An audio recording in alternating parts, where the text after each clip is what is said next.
Bonsoir Jean-Maurice Ripert. Bonsoir. Ancien ambassadeur de France en Russie et en Chine, ancien secrétaire général adjoint de l'ONU, co-auteur de La paix par le droit, irremplaçable. Nations Unies aux éditions Douin, merci beaucoup d'avoir accepté notre invitation. Ça nous en fait des sujets de discussion ce soir. Mais d'abord, c'est l'heure de retrouver Luc Brisson de la cellule Vrai ou Faux de France Info. Bonsoir Luc. Aujourd'hui, vous revenez sur une rumeur qui touche le Mossad, les services secrets israéliens. Plusieurs posts viraux sur les réseaux sociaux ont affirmé que des dentistes au service du Mossad auraient introduit des puces dans les dents des dirigeants iraniens pour les tracer, ce qui aurait notamment conduit à l'élimination de l'ayatollah Khamenei. Est-ce que c'est vrai ? Alors c'est vrai, on ne va pas aller jusque-là. C'est une rumeur en tout cas qui est par exemple partagée par une influenceuse suivie par 300 000 personnes sur TikTok. Le Mossad aurait donc engagé des dentistes pour implanter des puces de traçage dans les dents des dignitaires iraniens. Écoutez-la. Lors de check-up de routine, ils ont implanté des dispositifs de traçage miniatures directement dans les plombages dentaires et lors d'examens gastriques. Et il y a quelques jours, ils savaient exactement où se trouvait chaque cible, incluant les familles et les proches. Plus de 400 membres du personnel gouvernemental d'élite ont été éliminés en quelques instants parce que leur propre corps les a trahis. Alors ça paraît complètement fou et pour l'instant ça reste une rumeur. Mais il n'y a pas que cette influenceuse qui en parle. Il y a aussi beaucoup de posts sur les réseaux. Certains posts font des millions de vues avec cette histoire. Alors on a quand même essayé de trouver l'origine de cette fameuse rumeur. Et ça semble être l'adaptation de ce post, qui était un conte satirique, un post qui date de juin dernier, en fait, qui racontait que des médecins du Mossad avaient implanté des traceurs GPS aux gardiens de la Révolution lors de coloscopie. Alors ça, c'était évidemment une blague. Pour l'histoire des dentistes, eh bien, on n'est pas sûr à 100% que ce soit une blague. On va rester prudent, même si pour l'instant, on n'a aucun élément pour accréditer cette thèse. On a quand même posé la question à un spécialiste du Mossad. Alors, il ne souhaitait pas apparaître face caméra, mais lui, il ne croit pas du tout à cette thèse des dentistes infiltrés. Là, le truc est fantasmatique parce qu'il n'y a pas un dentiste à Téhéran qui va s'occuper des dentitions de tous les dignitaires iraniens. Ce qu'il faut bien comprendre, c'est qu'en réalité, on est sur un travail de fourmi qui dure depuis des années. Donc c'est une accumulation de renseignements par des dizaines et des dizaines de moyens différents. Alors, selon le Financial Times, c'est notamment grâce au piratage des caméras de circulation à Téhéran que le Mossad avait pu localiser le QG des gardiens de la Révolution. Ça semble plus sérieux que cette histoire de dentiste infiltré. Ça paraît gros, cette histoire de dentiste, mais c'est vrai que si c'est pris au sérieux par certains, c'est aussi parce que le Mossad s'est illustré ces dernières années par des opérations, et ces derniers mois par des opérations assez impressionnantes. Bah oui, exactement. C'est pour ça qu'on arrive à douter de cette histoire de dentiste, parce qu'on se souvient par exemple de l'explosion coordonnée des milliers de beepers du Hezbollah en septembre 2024. Alors je rappelle quand même cette histoire. Le Mossad était remonté jusqu'au fournisseur habituel du Hezbollah, qui était une entreprise taïwanaise, avait conclu un partenariat avec elle en se cachant derrière une société écran hongroise et avait fabriqué son propre modèle de beeper avec de l'explosif à l'intérieur qu'ils avaient ensuite vendu au Hezbollah. Et puis juste avant aussi, en 2020, le Mossad avait aussi éliminé le numéro 1 du nucléaire iranien grâce notamment à l'intelligence artificielle. En fait, ils avaient caché dans un camion stationné au bord de la route un fusil mitrailleur, fusil qui avait été activé au passage de la voiture du chef du nucléaire iranien grâce à la reconnaissance faciale et l'IA. C'est comme ça que ce scientifique avait été éliminé. Donc c'est vrai que le Mossad a montré ses capacités d'infiltration, ses capacités de maîtrise des outils technologiques ces dernières années lors d'opérations assez sidérantes. Alors de là à avoir infiltré les plombages des dignitaires iraniens, pour l'instant, ça reste de l'ordre du fantasme. Voilà, on a bien compris qu'on avait des gros doutes. Merci beaucoup, Luc Brisson. Rendez-vous tous les samedis avec toute l'équipe de Vrai ou Faux. Tous les samedis à midi, tous les dimanches à 20h. Merci, Luc. Jean-Maurice Ripert, ancien ambassadeur de France en Russie et en Chine, ancien secrétaire général adjoint de l'ONU. Je rappelais le titre de votre dernier ouvrage, La paix par le droit, irremplaçable, Nations Unies. Je suis co-auteur. La paix, le droit, les Nations Unies, autant de concepts qui paraissent bien éloignés aujourd'hui. Comment est-ce que vous qualifiez cette guerre au Moyen-Orient ? Quel est l'adjectif qui vous vient en premier ? Écoutez, elle n'est pas conforme au droit international, c'est clair. La Charte des Nations Unies est extrêmement claire. Même pour invoquer de la légitime défense, il faut faire l'objet d'une agression armée. Et encore, cela ne joue que pendant un temps limité et on doit rendre compte au Conseil de sécurité de ce que l'on fait au titre de la légitime défense. Alors autant dans le cas d'Israël, on peut comprendre, c'est pas mon cas, mais on peut comprendre l'appel à la légitime défense, puisque l'Iran, qui est en guerre contre Israël et contre d'ailleurs toutes les démocraties du monde à travers ses proxys terroristes, veut la destruction de l'État d'Israël. Donc on peut éventuellement comprendre que les Israéliens utilisent éventuellement... Qu'ils soient légitimes, éventuellement, est-ce qu'on pourrait employer cet adjectif-là ? Qu'ils soient légitimes, eux, à l'évoquer. Ça ne veut pas dire que ce serait vrai. Mais encore une fois, en droit international, c'est faux. Mais je vais vous dire, ce qui, moi, évidemment, compte tenu de tout ce que j'ai fait dans ma vie, j'ai aussi siégé au Conseil de sécurité. Et quand j'ai travaillé pour les Nations Unies, c'était dans le secteur humanitaire. Il faut s'occuper des peuples.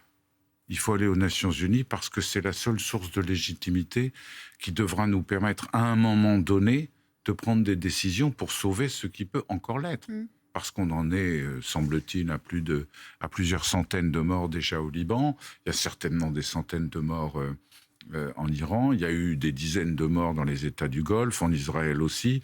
Il est temps que la communauté internationale saisisse les Nations Unies. Alors, il y a plusieurs façons de faire. La première, c'est d'essayer d'appliquer ce qu'on appelle la responsabilité de protéger, qui permet aux Nations Unies de prendre la décision de légitimer une intervention humanitaire, voire s'il le faut, avec une protection armée pour pouvoir accéder aux victimes. Et c'est ça que nous demandons dans le monde des ONG et des gens qui se battent pour le respect du droit humanitaire.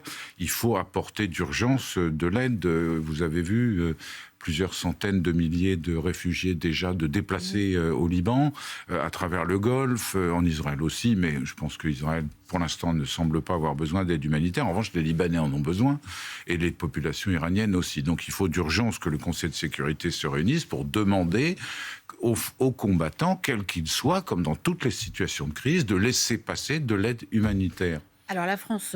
C'est la première urgence. La deuxième urgence, c'est que le Conseil de sécurité, par exemple, vous parliez du détroit d'Ormuz dans l'émission précédente, il est évident qu'une force, fût-ce une coalition de volontaires comme l'envisage la France et d'autres pays, n'aura de légitimité que si elle est placée sous les auspices des Nations Unies. On va en parler. Ce qui est parfaitement possible, ça a été fait. On va en parler. La France envoie de l'aide humanitaire, elle a annoncé aujourd'hui au Liban, elle a annoncé qu'elle triplait aujourd'hui son aide humanitaire, et je voudrais qu'on parle de la position de la France depuis le début, qui est une position d'équilibre. En tout cas, on sent que c'est ce qui est visé. Et je voudrais qu'on écoute Jean-Noël Barrot. C'était hier soir chez Caroline Roux dans l'événement sur France 2.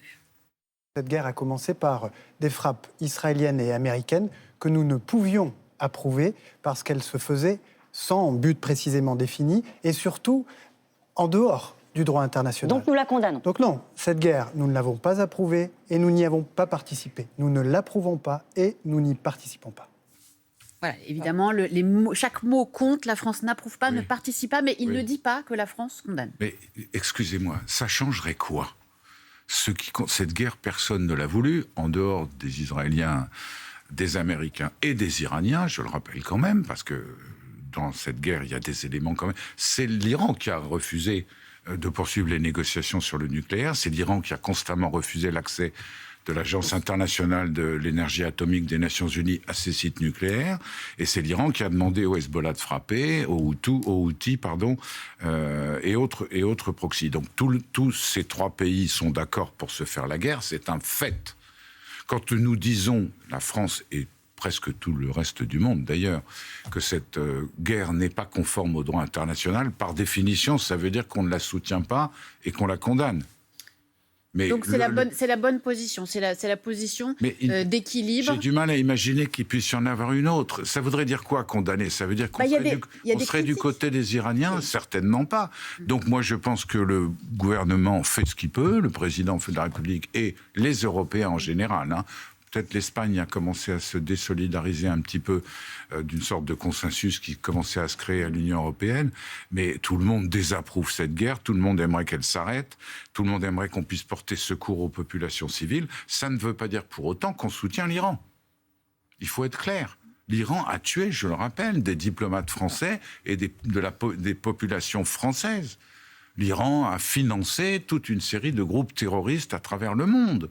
Ne faisons pas, parce que nous n'aimons pas les Américains et M. Trump en particulier, de l'Iran un pays de cocagne. Non.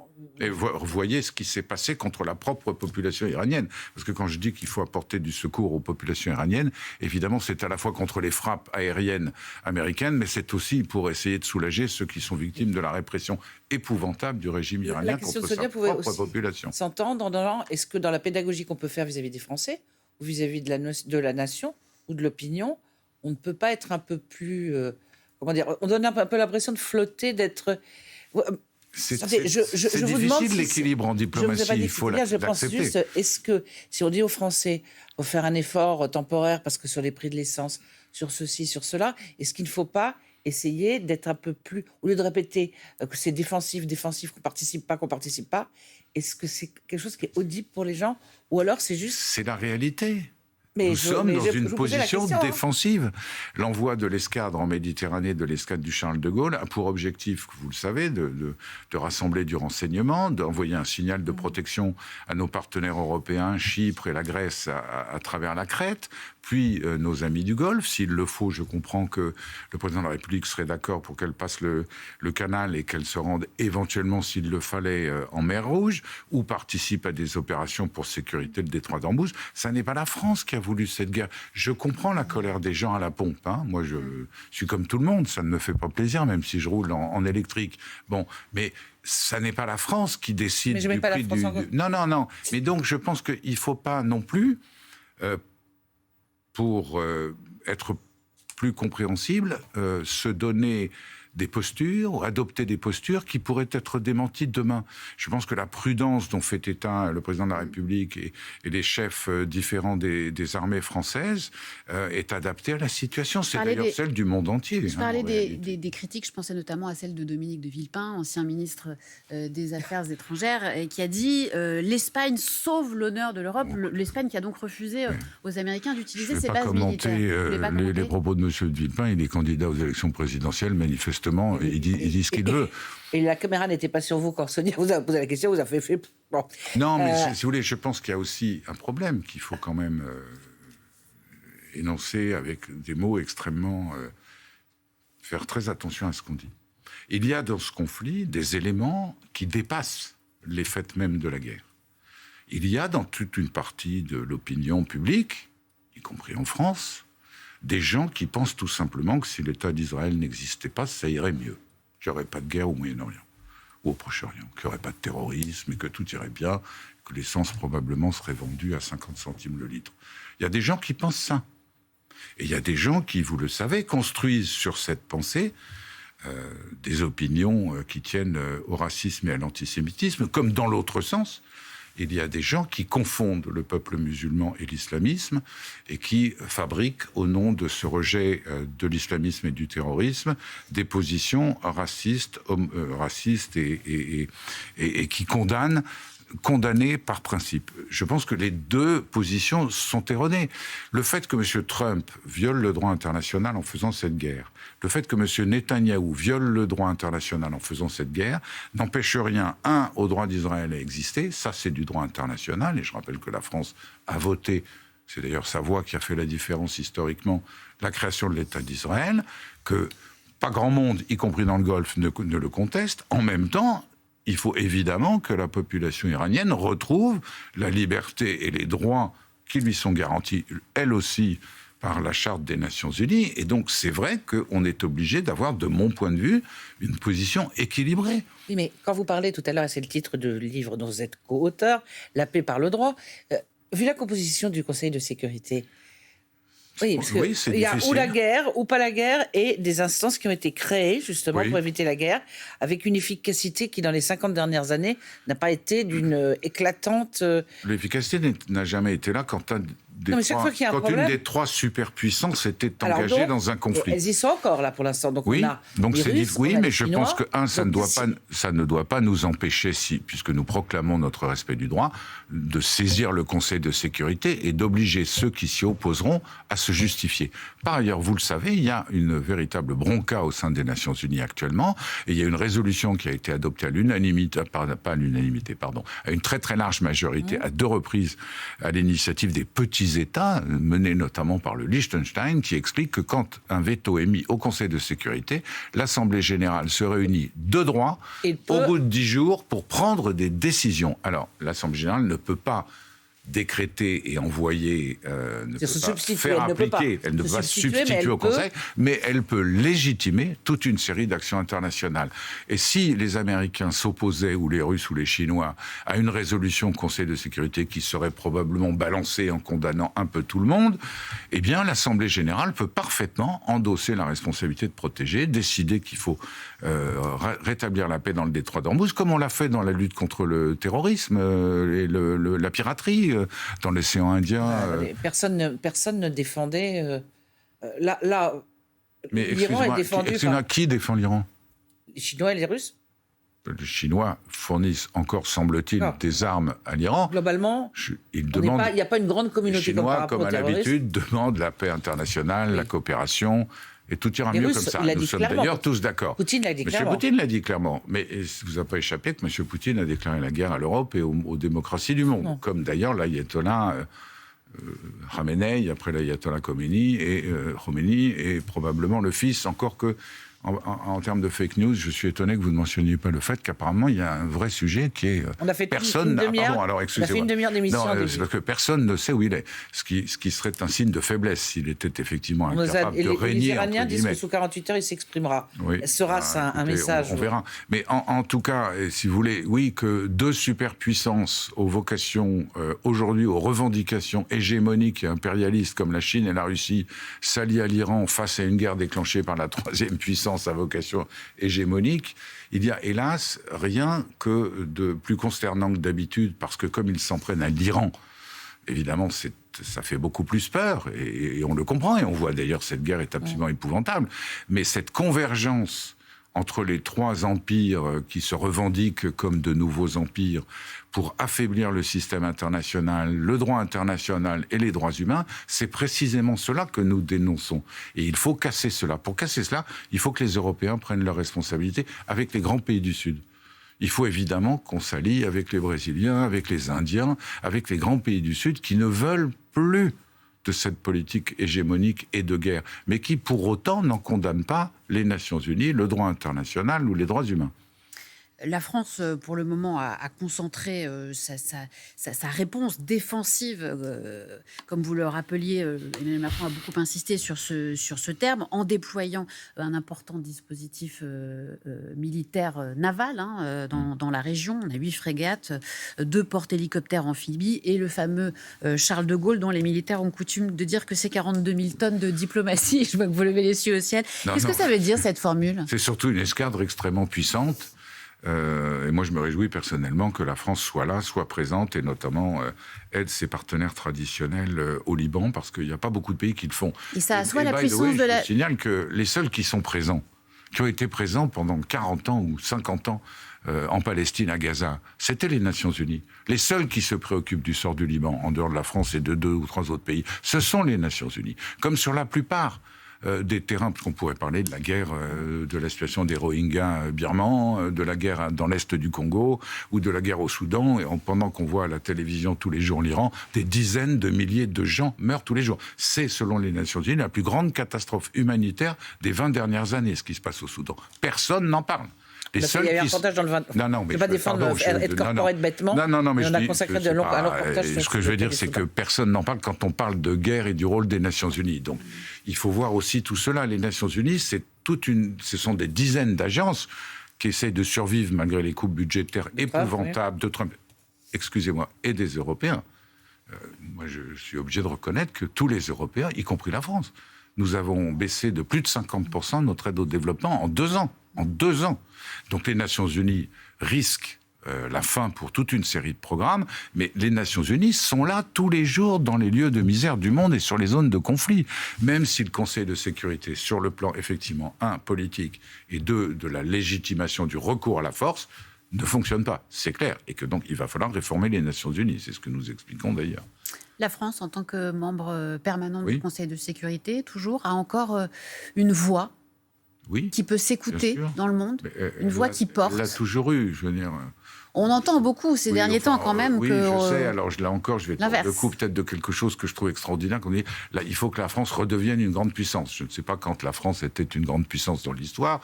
Au temps de Napoléon, probablement, quand on a envahi la moitié de l'Europe, une grande puissance, ça veut dire quelqu'un qui peut imposer sa volonté à elle toute seule. Ça fait quand même très très très longtemps que ça n'a pas été le cas. Oui, notre voix porte, ne serait-ce que par la capacité que nous avons à nous porter en avant de cet effort européen que tout le monde appelle de ses voeux pour relégitimer l'action internationale.